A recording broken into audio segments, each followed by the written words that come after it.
We are back with NBC News In Depth, and we have an important piece of reporting to show you tonight. It's about young Americans a long way from home who are fighting in one of this nation's dual wars.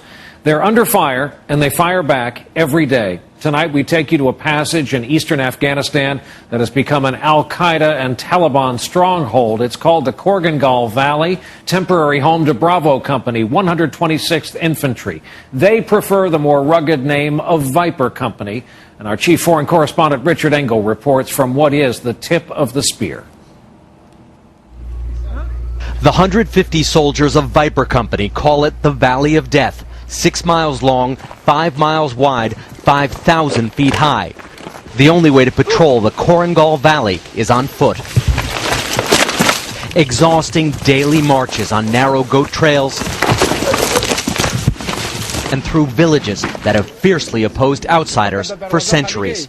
The Korengal is Afghanistan's deadliest Taliban and al-Qaeda safe haven. In just 3 months, 6 of Viper's soldiers have been killed here, 18 injured. At the tip of the spear is Restrepo, one of Viper Company's 5 mountaintop outposts. Isolated and manned by just 20 soldiers, Restrepo is attacked almost every day. The Taliban open fire from just a few hundred yards away. Get some! But Private Jordan Taylor's gun keeps jamming. 240's down. The machine guns aren't working either. Give me another weapon up here, Tower 1. And we're going! Watch out! For the second time in less than 24 hours, this outpost has come under attack. Some of the incoming rounds were so close we could hear them crack past our heads. Now they're putting out suppressive fire to try and push back the attackers. They've also called in mortar fire. Left 100, drop 5054, effect over.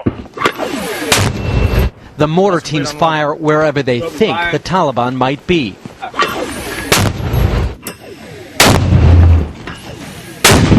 Viper Company has fired more than 3,000 mortars in 3 months.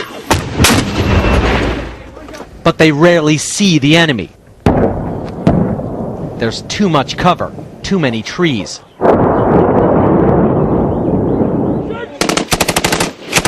After about 15 minutes, this attack at Restrepo is over. Hold your fire. The soldiers spend the rest of the day cleaning and repairing their weapons, so they won't jam again. If the weapons fail, Restrepo could be overrun. All right. Works. They know they're stretched thin. But as far as worrying about being overrun, really, you just focus on what we can do to make sure it doesn't happen. To try to relax, they play endless games of spades. Back off! Back off! And lift weights.